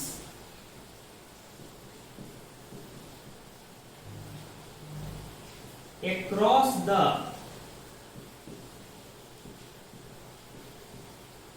terminals of the battery। ये बहुत बार पूछा जाता है ऐसे करके, तो देखिए इसमें बहुत कंफ्यूजन होता है, इस कंफ्यूजन को हम हटाना चाह रहे हैं। अगर आइडियल बैटरी है तो आइडियल बैटरी है तो ऐसा सिचुएशन होगा, क्योंकि बैटरी के साथ कोई रेजिस्टेंस नहीं दिखाना है। अगर आइडियल बैटरी है तो उसके टर्मिनल्स, ये जो दोनों टर्मिनल है ना, ये लोअर और ये हायर, इस दोनों टर्मिनल के बीच जो पोटेंशियल डिफरेंस होगा वो एक्चुअल में कितना के बराबर होगा, ईएमएफ के बराबर होगा। यहाँ पे in case of ideal battery, potential difference between the terminals is equal to EMF of the cell. But in case of non-ideal battery, उसमें क्या होता है कि ये जो रेजिस्टेंस स्मॉल आर दिखा है ना, ये एक्चुअली में बाहर थोड़े होता है, वो तो सेल के अंदर ही होता है। तो बैटरी के जो टर्मिनल्स के क्रॉस, मतलब इसको फिर टर्मिनल नहीं मानेंगे, बैटरी का टर्मिनल इसको नहीं मानेंगे, इधर वाला ये हो गया टर्मिनल और इधर वाला टर्मिनल ये माना जाएगा, ये और ये। ध्यान दीजिएगा, नॉन आइडियल बैटरी के केस में इंटरनल रेजिस्टेंस तो बैटरी का इंटरनल हिस्सा माना जाता है, तो बैटरी का टर्मिनल ये माना जाता है, लोअर हायर, लोअर। ठीक है, तो अगर ये क्वेश्चन पूछा जाए potential difference across the terminals of the battery, तो आइडियल सेल में तो ईएमएफ ऑफ द सेल हो गया, लेकिन नॉन आइडियल सेल में आंसर क्या होगा ये बताइए। नॉन आइडियल सेल में क्या होगा? तो सिंपल सी बात है, हमको क्या चाहिए, इस पॉइंट का और इस पॉइंट के बीच का पोटेंशियल डिफरेंस चाहिए नॉन आइडियल केस में। तो ध्यान दीजिए, यहां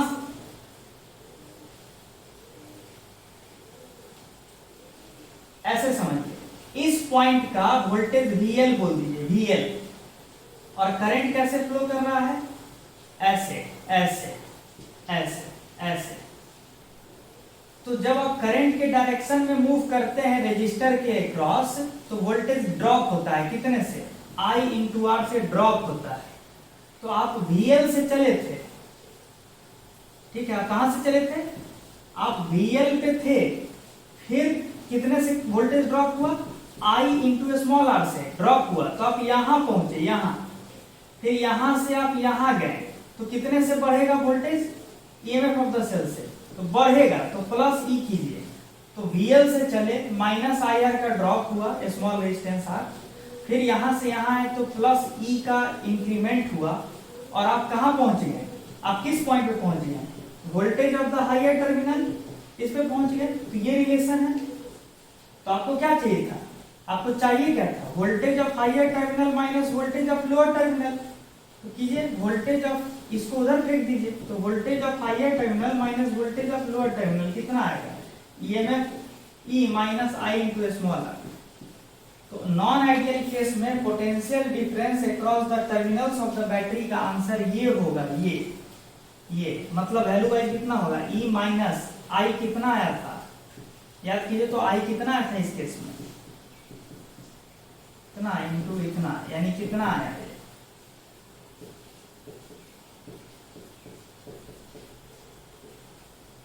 ये है potential difference across the terminals of the battery of non ideal nature. ठीक है, जो कि रियल लाइफ में होता है।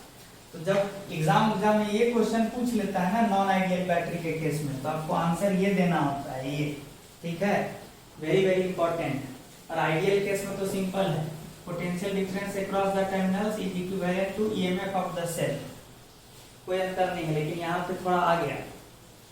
हाँ, अगर अगर ये सर्किट, अगर ये नॉन आइडियल केस में अगर ये सर्किट कहीं से ब्रेक रहता, ब्रेक रहेगा तो फिर कोई करंट फ्लो नहीं करेगा।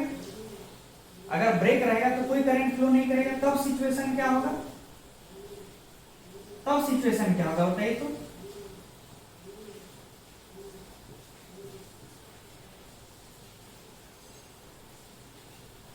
ठीक है, ये स्मॉल आर, ये ईएमएफ। हम बोल रहे हैं कि सर्किट में कहीं पे ब्रेक है या सर्किट ओपन है, तो उस केस में तो कोई करंट फ्लो नहीं करेगा सर्किट में। तो करंट फ्लो नहीं करेगा तो आई जीरो हो गया। तो उस केस में तब देखिए, तब तो ये आई जीरो हो जाएगा ना, ये आई जीरो हो जाएगा। तो तब तो ये वाला टर्म नहीं आएगा, क्योंकि इसी के बदले तो ये सब रखे थे ना, ये नहीं आएगा। तो उस केस में सिर्फ क्या बचेगा, ये, तो ये नहीं बच के क्या बचेगा, सिर्फ ये।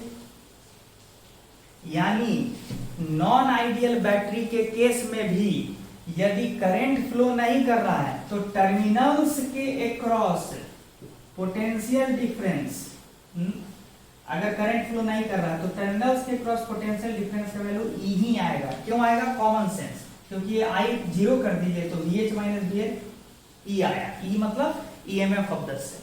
तो देख रहे हैं ना, चीजों को आप समझिए बेसिक से कि in case of open circuit potential difference across the terminals of the battery is equal to EMF of the cell even though there is internal resistance of the cell.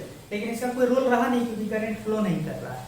Current flow करता तब ना इसके cross voltage drop होता।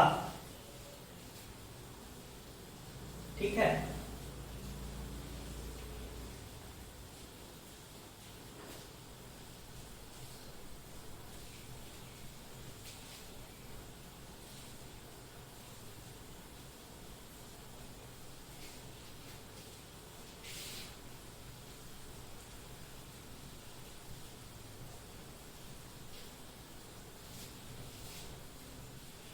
अगला topic की ओर बढ़ते हैं।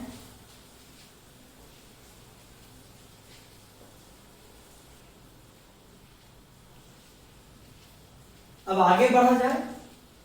अब थोड़ा सा देखिए, हम लोग जैसा कि पढ़े थे कि अगर कोई कंडक्टर है और उसमें करंट फ्लो कर रहा है आई, तो हम लोग प्रूव किए थे कि कंडक्टर का जो ये लेफ्ट वाला सेगमेंट है जिसको आप ए नाम दे दिए थे, और ये राइट वाला सेगमेंट है जिसको आप बी नाम दे दिए थे, तो आप ये बोले थे कि इस कंडक्टर का सेगमेंट ए बी में जिस डायरेक्शन में करंट फ्लो कर रहा था, ठीक है ना, उसको आप जिस डायरेक्शन में करंट फ्लो कर रहा था उस पर आप नजर डालिए। इस तरह से हम दिखाए थे। और आप क्या प्रूव किए थे ओम्स लॉ में, VA माइनस VB बराबर I into resistance of this conductor, यही लाए थे।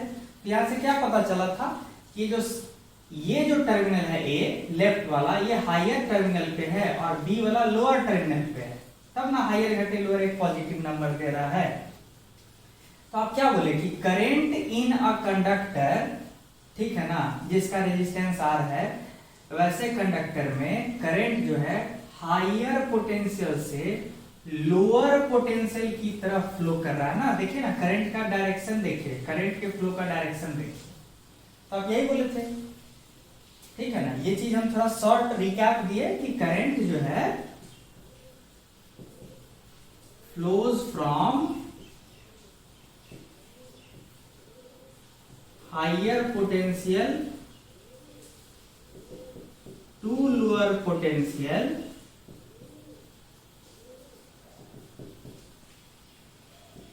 within an ohmic conductor. ठीक है, ये चीज बस शॉर्ट रिकैप के लिए है, हमें पता है कि आपको भी पता है, बस ऐसे ही आपको एक बीच बीच में शॉर्ट रिकैप की तरह आपको ये पॉइंट इंट्रोड्यूस कर रहे हैं ताकि दिमाग में रहे। अच्छा, एक बात बताइए कि अब हम जानना चाह रहे हैं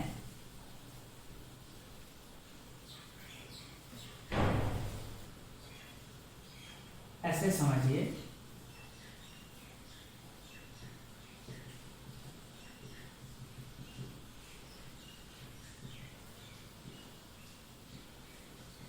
ये बैटरी, पूरा बैटरी बनाने की जरूरत नहीं,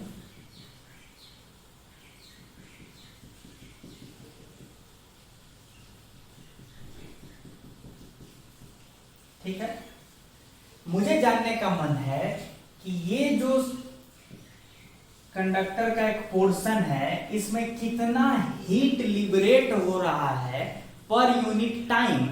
ठीक है, I want to know heat liberated in AB segment of conductor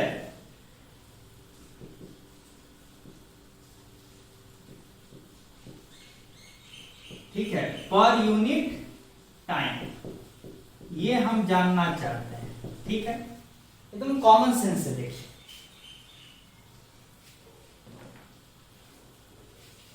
let us से कि कुछ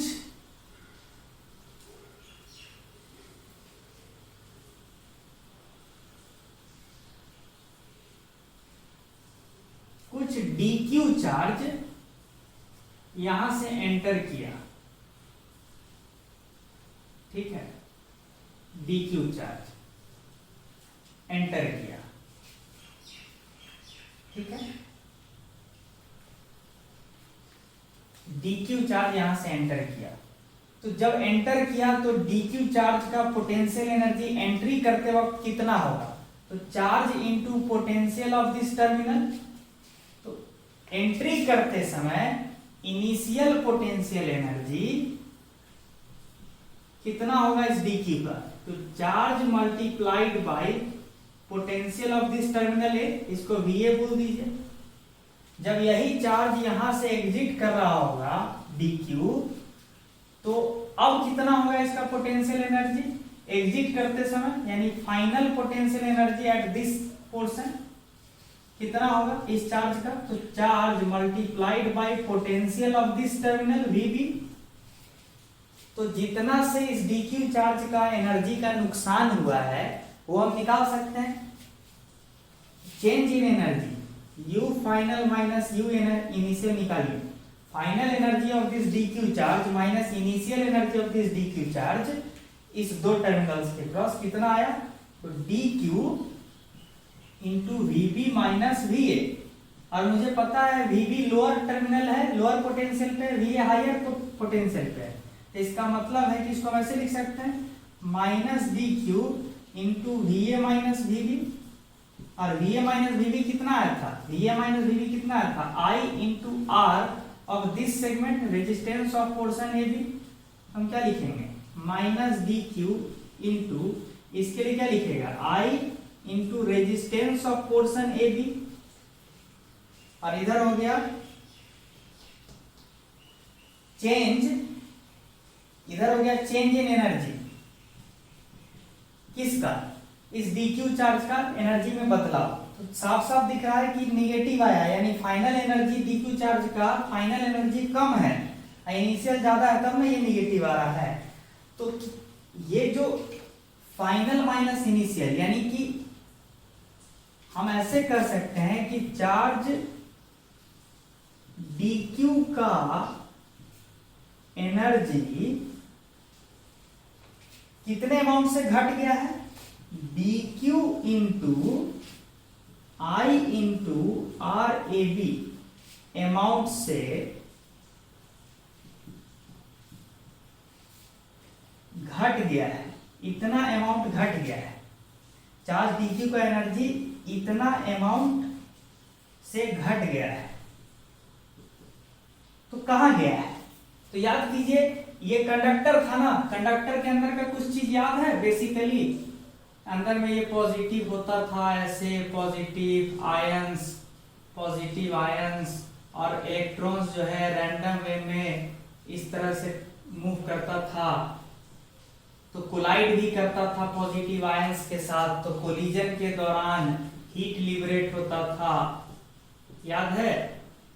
तो आप जो भी बोल रहे हैं ना कि चार्ज dq जब यहां से एंटर करेगा और यहां से एग्जिट करेगा, तो चार्ज dq का एनर्जी इतने अमाउंट से घट चुका है, तो एक्चुअल में इतना अमाउंट गया कहां है, तो गया है एक्चुअल में, देखिए फिजिकल मैकेनिज्म देखिए, गया है एक्चुअल में हीट लिबरेटेड में, ठीक है, से घट गया है। In fact this energy has been liberated as heat. ठीक है, तो हीट एनर्जी में कितना एनर्जी रिलीज हो गया है? तो हीट एनर्जी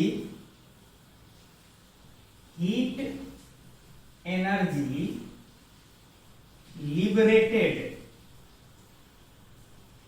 और जो dq चार्ज गया है यहां से और यहां से एग्जिट किया है, लेटर से ये dq चार्ज dt टाइम में दिया गया है, तो हीट एनर्जी लिबरेटेड इन dt टाइम या dt सेकेंड्स कितना हो जाएगा?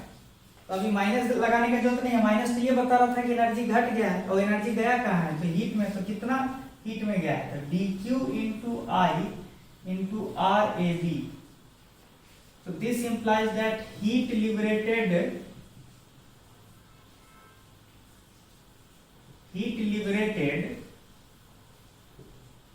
per unit time कितना हो जाएगा?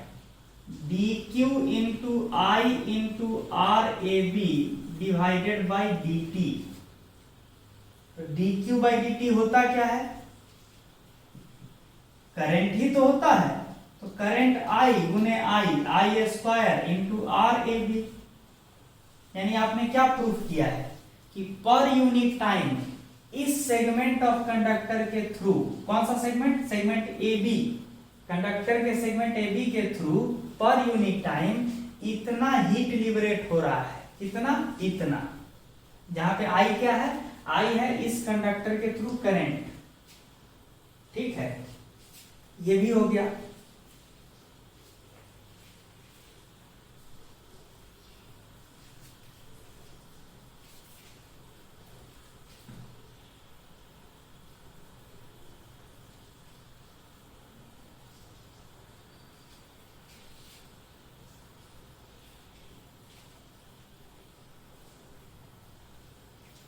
अब एक और चीज देखिए,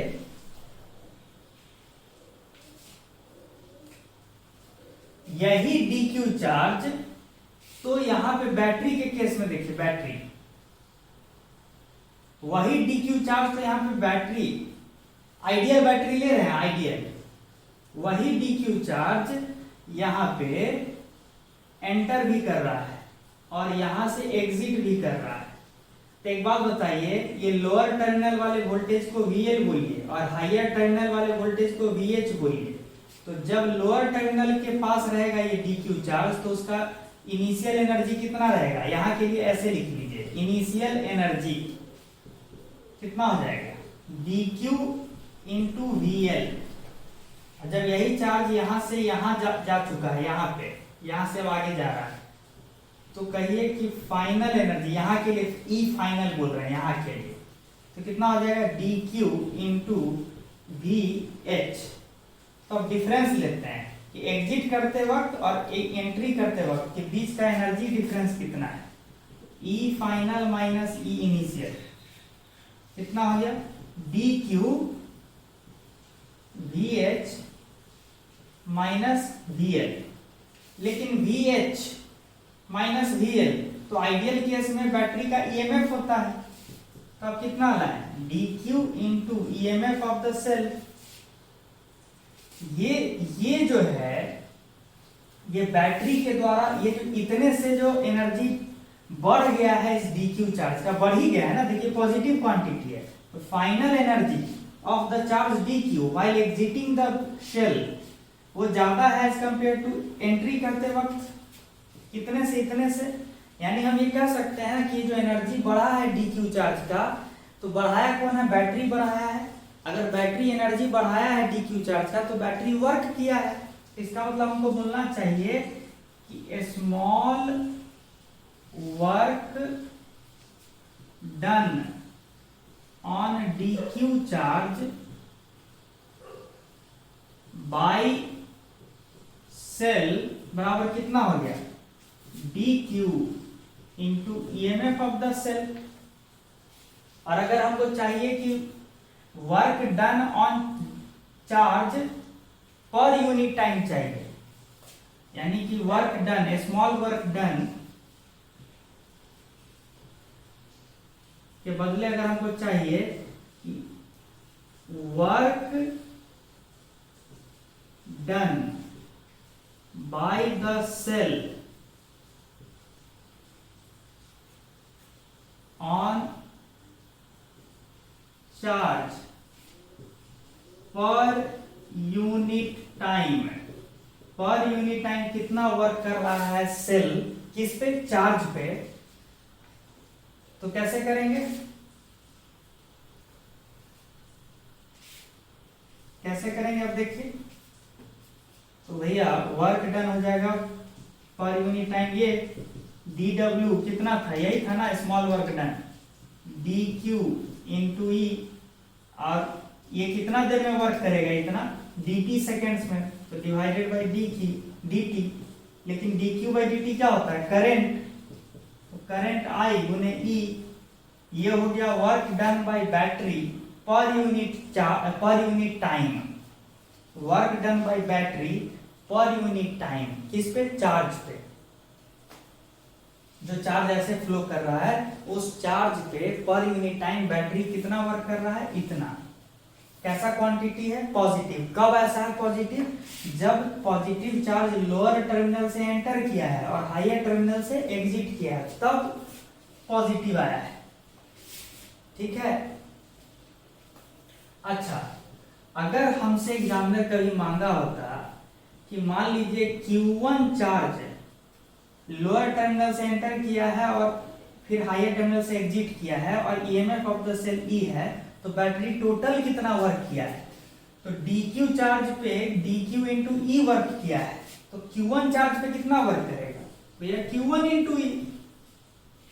भैया छोटा work done on DQ charge यही आया था ना, यहाँ देखिए। तो हमको पूरा वर्क डन अगर चाहिए तो इंटीग्रेट कर देंगे, ईएमएफ ऑफ द सेल तो बाहर हो जाएगा, तो इंटीग्रेट किसको करेंगे, DQ को, और कितना टोटल DQ मिलके कितना टोटल चार्ज चला गया, Q1, तो E इंटू क्या कर देंगे Q1।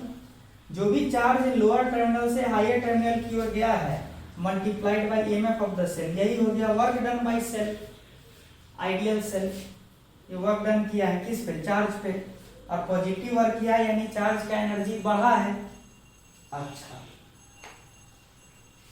ठीक है।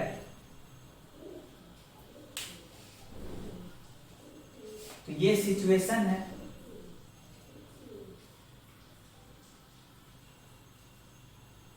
ठीक है, और कुछ जानने लायक बात इसमें,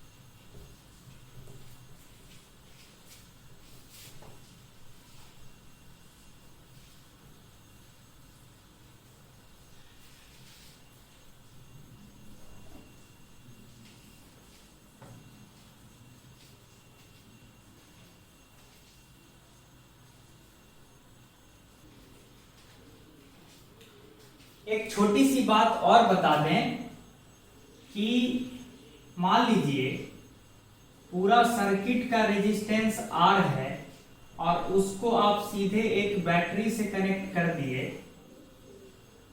ठीक है, बैटरी का ईएमएफ E है, तो ऑफ कोर्स यहां और यहां के बीच का पोटेंशियल डिफरेंस क्या हो जाएगा, E ही हो जाएगा, डिस्कस कर चुके हैं।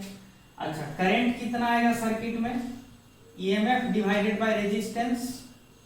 अच्छा, करंट आ गया, बैटरी के द्वारा work done by battery per unit time कितना निकल के आया था, अगर करंट इस तरह से आ रहा है तो EMF of the cell into current I. ठीक है, अगर चार्ज इस तरह से, करंट फ्लो इस तरह से कर रहा है तो बैटरी पॉजिटिव वर्क कर रहा है, मतलब बैटरी चार्ज को एनर्जी दे रहा है E इंटू आई। लेकिन हमको पता I तो ये है E बाई आर, तो रखिए ये कितना है ईएमएफ का स्क्वायर बाई आर, मतलब सीधे बोलिए कि इस रेट से बैटरी चार्जेस को एनर्जी दे रहा है पर यूनिट टाइम। ठीक है, लेकिन हमको ये भी पता है कि इस रेजिस्टेंस में I square R heat loss भी हो रहा है, मतलब यहाँ एनर्जी जा रहा है एनवायरनमेंट में हीट के थ्रू। तो I कितना आया है, इतना, तो I स्क्वायर आर कितना आएगा, E स्क्वायर बाई आर। मतलब जब बैटरी की मदद से करंट एस्टेब्लिश हो गया है इस सर्किट में, तब आप देखिए जिस रेट से बैटरी एनर्जी सप्लाई कर रहा है चार्जेस को, उसी रेट से एनर्जी का लॉस भी हो रहा है रेजिस्टर में। तो energy supplied by battery is equal to energy dissipated in resistors, पूरा रेजिस्टर्स, सारा रेजिस्टर को एक ही जगह हम लमसम करके दिखा दिए हैं, सारा रेजिस्टर, ठीक है। अगर कोई बोलेगा नहीं सर, अगर ऐसा सिचुएशन होता, इंटरनल रेजिस्टेंस स्मॉल आर और फिर बाकी कंडक्टर का रेजिस्टेंस ऐसे दिखाएंगे और ये ईएमएफ ये, तब अगर बोलेगा तो तब भी टोटल हीट लिबरेटेड क्या होगा, यहाँ पे हीट लिबरेट होगा I square R per unit time, यहाँ कितना होगा I square small R. Total heat liberated per unit time कितना होगा, पर यूनिट टाइम कितना होगा, तो दोनों को जोड़ दीजिए, I square R plus R. देखिए ध्यान से देखिए, आर प्लस आर क्या है, total resistance of the circuit ही तो है, अभी भी ये है, वही चीज है। अच्छा बैटरी कितना वर्क कर रहा है, तो बैटरी वर्क कितना कर रहा है, E into I, work done by battery per unit time, यहाँ बी लगा दीजिए फॉर बैटरी। आई का वैल्यू कितना आएगा इस केस में, आई का वैल्यू आएगा EMF of the cell divided by पूरा रेजिस्टेंस, सीधे सीधे बोलिए आर प्लस आर, तो कितना आ जाएगा,